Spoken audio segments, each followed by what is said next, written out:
رمضان کا مہینہ ہے رمضان، بخشش کا ہے سامان، اس ماہ میں نازل ہوا قرآن، مالک کا ہے احسان۔ الحمد للہ رب العالمین بارئ الخلائق اجمعین وباعث الانبیاء والمرسلین، ونصلی ونسلم علی حبیبہ محمد خاتم النبیین وآلہ الطیبین الطاہرین المعصومین، واللعنۃ الدائمۃ الابدیۃ علی اعدائہم اجمعین من یوم عداوتہم الی یوم الدین۔ اما بعد،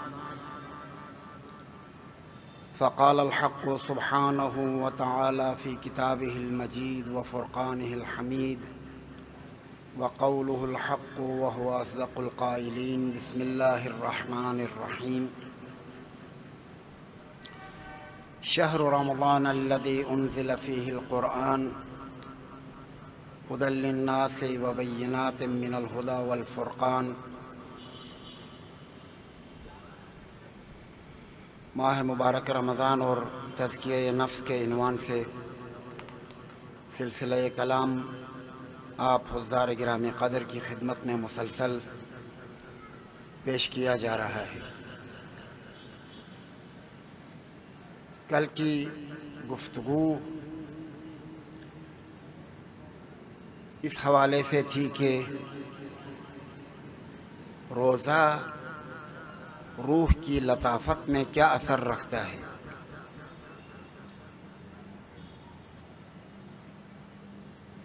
اور روزہ کس طرح کا ہونا چاہیے۔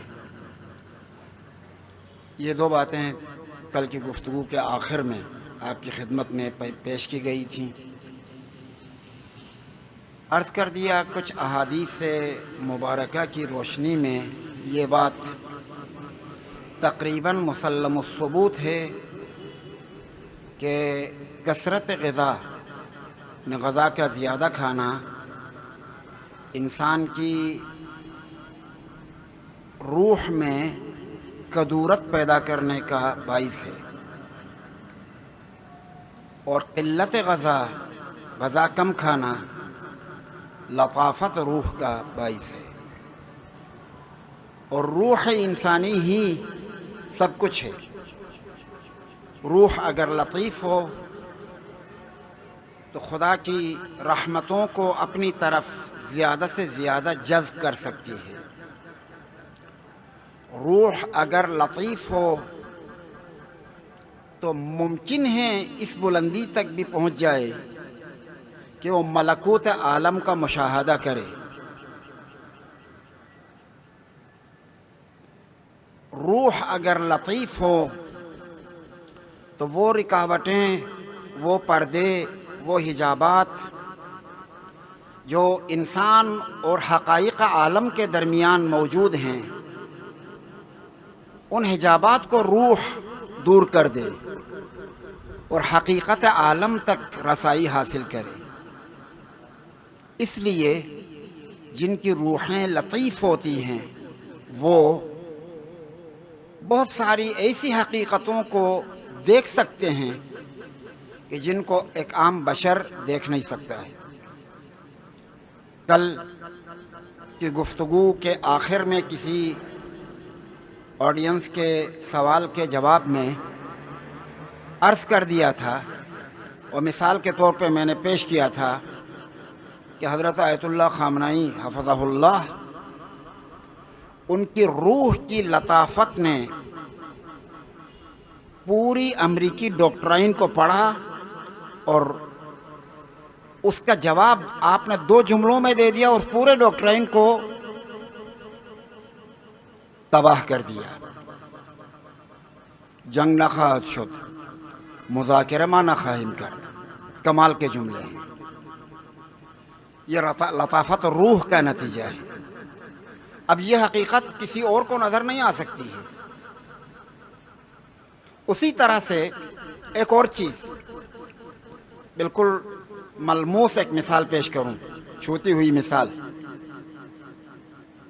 حضرت امام خمینی رحمۃ اللہ علیہ نے ایک خط لکھا تھا گورباچوف کو. آپ میں سے بہت سو نے وہ خط پڑھا ہوگا. اس خط میں کچھ الفاظ عجیب و غریب ہیں. مثلا یہ کہ میں تہران میں بیٹھ کر سوشلسٹ نظام کے ڈھانچے کے ٹوٹنے کی آواز کو سن رہا ہوں. عنقریب سوشلزم ختم ہو جائے گا اور اسے تلاش کرنے کے لیے کسی عجائب گھر کی ضرورت ہوگی. کسی عجائب گھر میں سوشلزم کو تلاش کیا جائے گا. یہ اس وقت آپ نے تحریر فرمایا گورباچوف کے نام کہ جب ابھی رشیا قدرت مند نظر آ رہا تھا. رشیا نے افغانستان میں مداخلت کی تھی اور مشرقی بلاک مغربی بلاک کے مقابلے میں ایک قوت کے طور پہ نظر آ رہا تھا. اور بلکہ اسلحہ سازی کے حوالے سے دیکھوں تو شاید مشرقی بلاک مغربی بلاک سے بھی طاقتور نظر آ رہا تھا. اس وقت جب کسی کے وہم و گمان میں یہ نہیں تھا کہ رشیا کے ساتھ یہ حالت ہوگی. یہ کس طرح سے انہیں پتہ چل گیا کہ عنقریب سوشلزم کا خاتمہ ہونے والا ہے. یہ تقریباً اخبار بالغیب کی طرح سے ہے. جیسے غیب کی خبریں دینا تقریباً اس کی طرح سے. یہ کسی عام فرد بشر کے لیے ممکن نہیں ہے مگر یہ کہ کسی کی روح اتنی لطیف ہو کہ وہ حصار مادہ سے اوپر چلا جائے. اور جب حصار مادہ سے روح بلندی پہ جائے تو بہت ساری وہ حقیقتیں جو عام انسانوں کی نظر سے اوجھل ہیں ان حقیقتوں تک بھی وہ روح کو دسترسی حاصل ہو جاتی ہے. یہ ہے وہ لطافت روح. اسے کہتے ہیں لطافت روح. اور یہ چیزیں اس کے کئی عوامل ہیں. روح کی قوت اور لطافت کے لیے کئی عوامل ہیں. ان عوامل میں سے ایک عامل اور اہم عامل کے معنی محرک. بہت سارے عوامل ہیں، محرکات ہیں، بہت سارے اسباب ہیں لطافت روح کے. ان میں سے ایک اہم عامل اور اہم محرک اور اہم سبب روزہ ہے. روزہ. حضرت پیغمبر اکرم صلی اللہ علیہ وآلہ وسلم آپ سے ایک خوبصورت حدیث نقل ہوئی ہے. اس میں فرمایا ہے کہ التفکر نصف العبادہ. تفکر غور و فکر کرنا نصف عبادت ہے. والصوم ہی العبادہ. اور روزہ پوری عبادت ہے. دیکھیں تفکر سے بھی بڑھ کر کیوں روزے کو یہ اہمیت دی گئی ہے. اس لیے کہ اسی روزے کا نتیجہ ہے درست تفکر. روزے کا نتیجہ ہے. تفکر کا نتیجہ روزہ نہیں ہے. روزے کا نتیجہ تفکر ہے. اس لیے کہا گیا والصوم ہی العبادہ. صوم روزہ وہ چیز ہے اگر اس کے شرائط اور خصوصیات پورے ہوں. شرائط اور خصوصیات اس لیے کہہ رہا ہوں فرض کر لیں کہ احکام روزہ جو فقہ میں بیان ہوئے ہیں مبطلات روزہ کن کن چیزوں سے روزہ باطل ہوتا ہے. کبھی کبھی ہم ان کی رعایت کرتے ہیں. ان توضیح المسائل میں جو چیزیں بیان کی گئی ہیں ان کی رعایت کرتے ہیں. لیکن کچھ اور شرائط ہیں کہ ان کی بالکل رعایت نہیں کرتے ہیں. فرض کر لیں آنکھوں کی حفاظت. یہ جملہ میں پہلے بھی کہیں پر ذکر کر چکا ہوں ابھی انہی دنوں میں. دیکھیے روزے میں جب آپ کو حلال غذا سے روکا جا رہا ہے تو کیا حرام نگاہ سے نہیں روکا جا رہا ہے؟ جبکہ توضیح المسائل میں یہ ذکر نہیں ہوا ہے. فقہی اعتبار سے فرض کرنے کی کسی نامحرم کو مسلسل دیکھنا موجب بطلان روزہ ہے یا نہیں. ہو سکتا ہے فقہی اعتبار سے نہ ہو لیکن حقیقت میں وہ روزہ روزہ نہیں ہے، وہ روزہ روزہ نہیں ہے، اس لیے کہ روزہ اس لیے ہے کہ آپ اپنے ارادے کو اتنا طاقتور کریں کہ آپ کی خواہش کسی چیز کی ہے اور آپ حکم خدا کا خیال رکھتے ہوئے اس خواہش کے پیچھے نہ جائیں۔ روزے کا فلسفہ یہ ہے، آپ اپنے قوت ارادی کو مضبوط کریں۔ جب آپ حلال چیز کی نسبت اپنے قوت ارادی کو مضبوط کر رہے ہیں تو حرام چیز کی نسبت کیوں نہیں کرنا چاہیے؟ اسی طرح سے سماعت، کانوں کی حفاظت، اسی طرح سے زبان کی حفاظت۔ ایک حدیث نقل ہوئی ہے کہ پیغمبر اکرم کے زمانے میں کسی خاتون کا گزر حضرت رسول اللہ کے سامنے سے ہوا، اور اس خاتون نے گرمیوں کے روزے کے حوالے سے کہا کہ یا رسول اللہ، شدت گرما کی وجہ سے یہ روزہ ناقابل تحمل ہے۔ حضرت رسول اللہ نے فرمایا تم نے روزہ تو نہیں رکھا ہے؟ اسے حیرت ہو گئی، جبکہ وہ روزے سے تھی۔ یا رسول اللہ میں روزے سے ہوں۔ کہا ابھی تو تم نے گوشت کھا لیا ہے کسی کا۔ اسے حیرت ہو گئی، مزید حیرت، یا رسول اللہ میں نے کچھ نہیں کھایا ہے۔ حضرت نے فرمایا ذرا انگلی اپنے گلے میں ڈال دو اور قے کر لو۔ حکم پیغمبر کے مطابق اس نے انگلی گلے میں ڈال دی اور قے کیا تو گوشت کے لوتھڑے گرنے لگے۔ پھر خوب غور کریں، پیغمبر اکرم نے فرمایا تم اور فلاں خاتون نے مل کر فلاں جگہ پر جس مومن کی غیبت کی ہے در حقیقت تم نے اس کا گوشت کھایا ہے۔ اب اس گوشت کے کھانے کے بعد پھر کس روزے کی امید رکھتی ہیں؟ خوب توجہ فرمائیے۔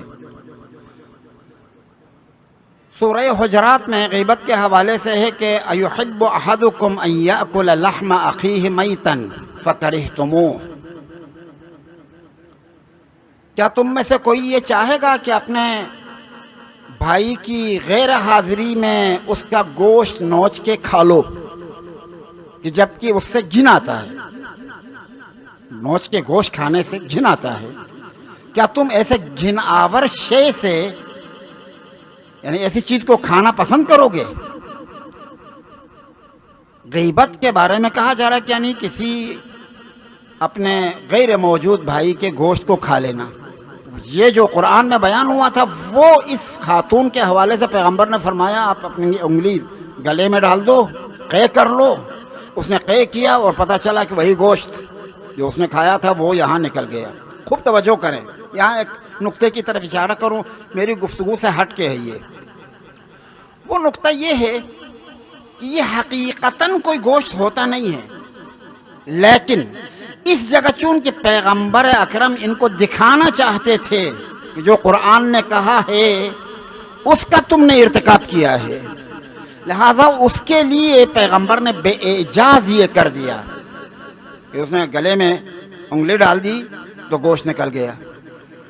ورنہ اب ہمیشہ ایسا نہیں ہوگا، آپ کو یہ خیال نہ کریں کہ مثلا میں کسی کی غیبت کر لوں اور تھوڑی دیر کے بعد اگر گلے میں انگلی ڈال کے قے کروں تو گوشت نکلے، ہمیشہ ایسا ہوگا نہیں۔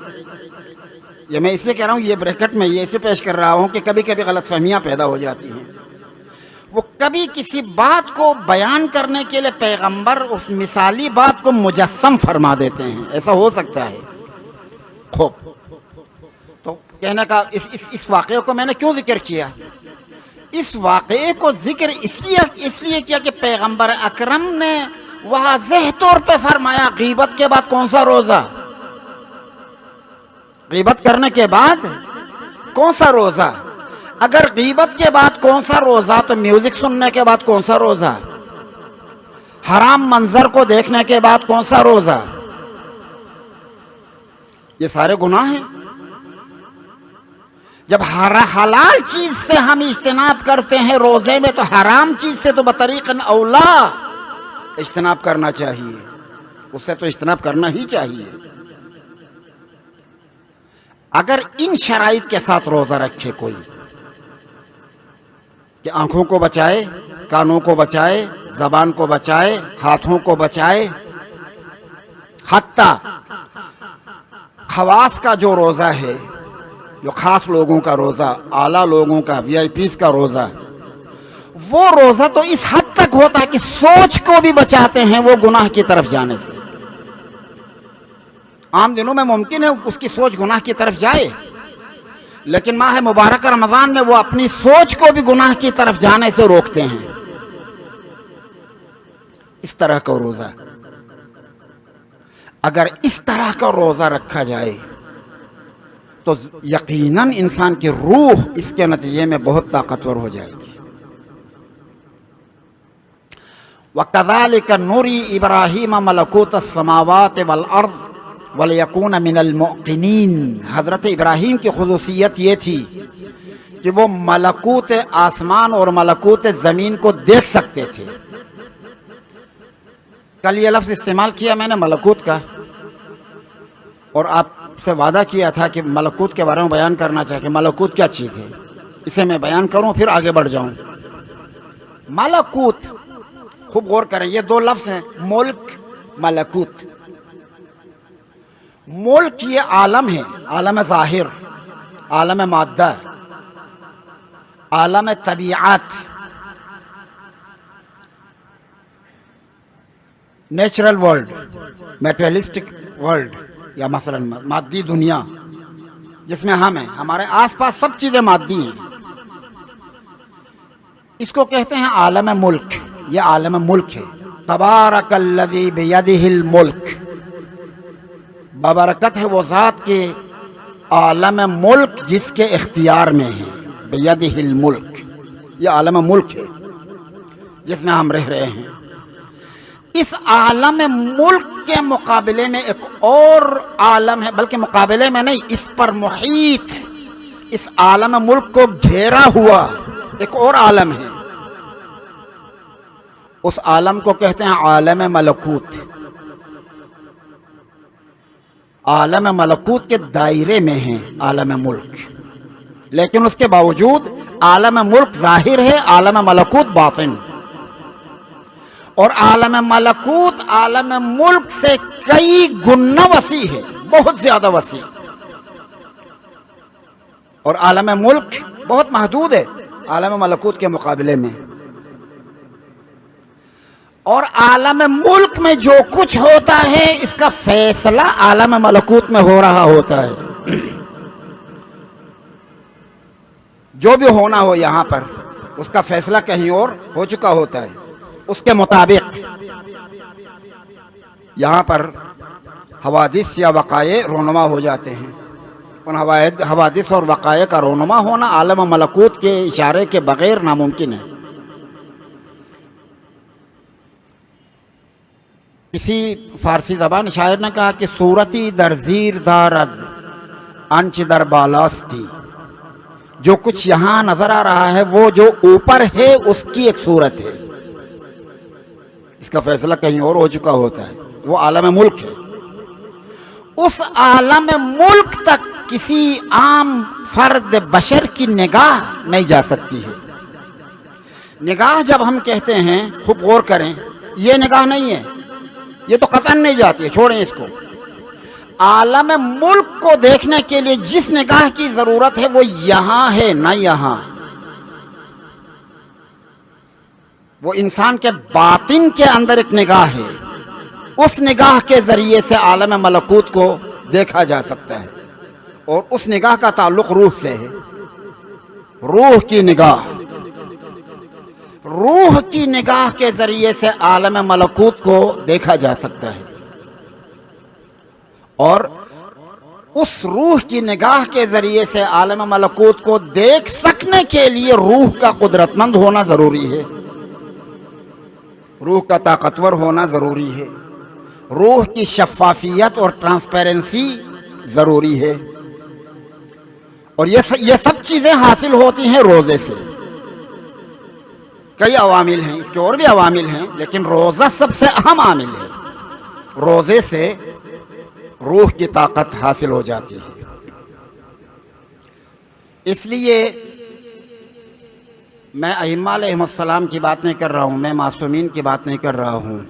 ہم آپ جیسے جو افراد ہیں، ہم میں جو اہل سیر و سلوک ہیں، جو تزکیہ نفس کے راستے پر چلنے والے لوگ ہیں، جو تصفیہ باطن کو اپنا مشن بنائے ہوئے ہیں، وہ لوگ رجب میں روزہ رکھتے ہیں، شعبان میں روزہ رکھتے ہیں، رمضان میں، ماہ مبارک رمضان میں روزہ رکھتے ہیں، اور ان تمام روزوں کے نتیجے میں وہ اپنے باطن کو قدرت مند کر چکے ہوتے ہیں.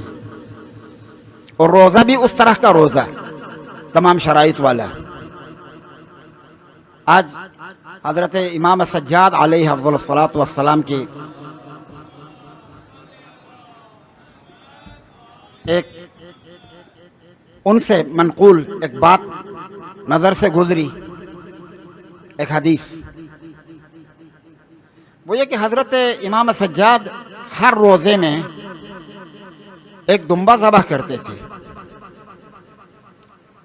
دمبا ذبح کرتے تھے، کھانا پکاتے تھے، اور پکانے کے بعد خود قریب جا کر سونگھتے تھے ان غذا کو، اور وہ ساری غذا خود اپنے ماتحتوں کے ذریعے سے تقسیم کر کے بیچتے تھے، یہ فلاں کے لیے، یہ فلاں کے لیے، یہ فلاں کے لیے، یہ فلاں کے لیے، اور خود جو کی روٹی سے افطار فرماتے تھے.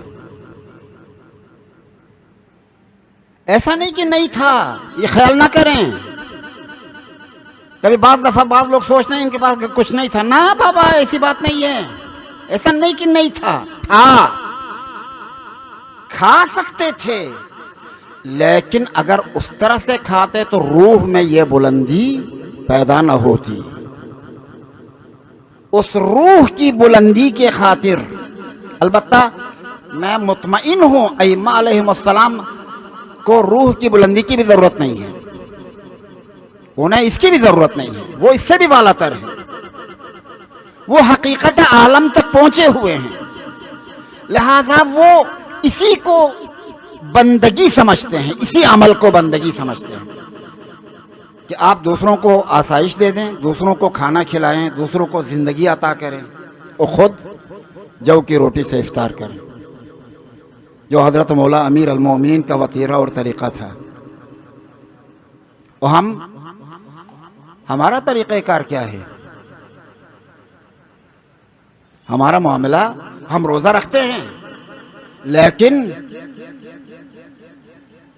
اب یہ باتیں بیان کرنے کی نہیں ہیں، اچھا نہیں ہے، لیکن ابھی آ گیا ہے تو میں کہنے پہ مجبور ہوں، کہہ ہی دوں، حالانکہ اچھا نہیں ہے.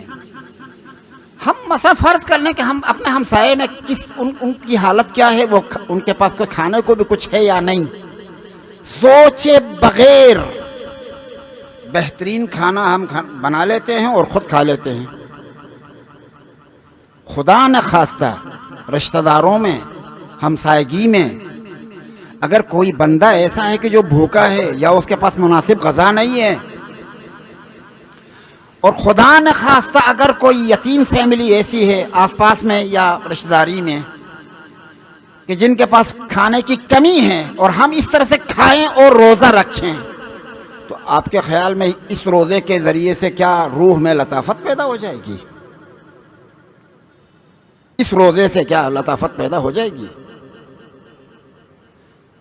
دیکھیں، ہم جب اس طرح کی باتیں کرتے ہیں، روح کا طاقتور ہونا، لطیف ہونا، عالم و ملکوت کو دیکھنا، تو یہ بہت اونچی باتیں ہیں، واقعاً یہ بہت اونچی باتیں ہیں. یہ آئیڈیلسٹیکل اپروچ ہے. یہ اگر ہمیں یہ بیان کرنا چاہیے تاکہ پتہ چلے کہ انسان کی روح میں کیا کچھ ہے، لیکن اتنا آسان نہیں ہے وہاں تک پہنچنا، اتنا آسان نہیں ہے. اس کے شرائط بہت سخت ہیں، اور ان سخت شرائط پر عمل کریں، ان سخت شرائط کی پابندی کریں، ان سخت شرائط کی رعایت کریں تو خدا نوازتا ہے. جو بھی ہو، جو ان شرائط کے مطابق روزہ رکھے گا تو اس کا اثر ظاہر ہو جائے گا، انسان کی زندگی میں اس کا اثر ظاہر ہو جائے گا. لیکن ان شرائط کے مطابق روزہ رکھنا سخت ہے، اور اگر کوئی بندہ ان شرائط کے مطابق روزہ رکھے تو خود اسے پتہ چلتا ہے، خود اس بندے کو، کہ میرا آج میرے کل سے کچھ مختلف ہے، میرے کل میں یہ خصوصیت نہیں تھی، میں آج کسی اور طرح سے سوچنے لگا ہوں، میں آج کسی اور طرح سے دیکھنے لگا ہوں۔ یہ جو تبدیلی آتی ہے کل کی نسبت آج کچھ اور، یہ اسی رعایت کر کے عمل بجا لانے کا نتیجہ ہے، برعایت عمل۔ لیکن مسئلہ یہ ہے کہ ہم اس عمل کی رعایت نہیں کرتے ہیں۔ وہ خطبہ شعبانیہ جو حضرت پیغمبر اکرم نے ارشاد فرمایا تھا، اس کا ایک حصہ شروع کے دن بیان کیا تھا، آپ سے وعدہ بھی کیا تھا کہ باقی حصہ آپ کی خدمت میں پیش کروں گا۔ وہ کل بھی بیان نہیں ہوا، آج بھی بیان نہیں ہوا، آج اس کو تھوڑا سا بیان کروں۔